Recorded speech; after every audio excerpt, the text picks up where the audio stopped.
Finally आज तो दिवस उगवला. त्या दिवसाची मी खूप दिवसापासून वाट बघत होते. डेली विचार करायचे, की Instaला डेली पोस्ट करायचं. बट काय करू?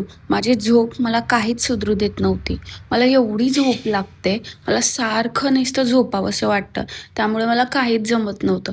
जर तुमच्याकडे काही उपाय असेल झोप कमी लागण्याचा, तर मला कमेंट करून नक्की सांगा.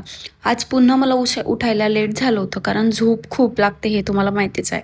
उठून वगैरे घेतलं, आवरून घेतलं, जेवण केलं, थोडीशी भांडी पडलेली होती ती घासली आणि परत दुपारी जो मी झोपले 2 वाजता ते डायरेक्ट संध्याकाळी 5 वाजता उठले.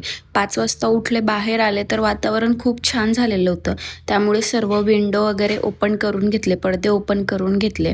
हॉलमध्ये साफसफाई करून घेतली. गादीचं बेडशीट खूप घाण झालेलं होतं, त्यामुळे बेडशीटसुद्धा चेंज करून घेतलं. सकाळी आई कपडे धुवून गेली होती. ते कप्पे बाल्कनीमधून काढून घेतले, त्याच्या व्यवस्थित घड्या घालून ठेवल्या. बाल्कनीमध्ये मी एक मिरर लावलेला होता, त्या मिररला मी छान वेल लावलेला होता.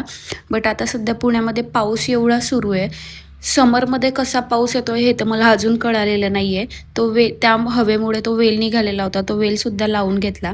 भावाने संध्याकाळी कामावरून येताना छान कैऱ्या आणल्या होत्या. त्याच्या कामाच्या ठिकाणी एक आंब्याचं झाड आहे, त्याला छान कैऱ्या आलेल्या होत्या, त्यामुळे तो कैरी घेऊन आला होता. तुम्ही सीझनची पहिली कैरी खाल्ली की नाही कमेंट करून नक्की सांगा. संध्याकाळी त्यानंतर चहा आणि खारी खाल्ली. तर असा होता माझा आजचा दिवस.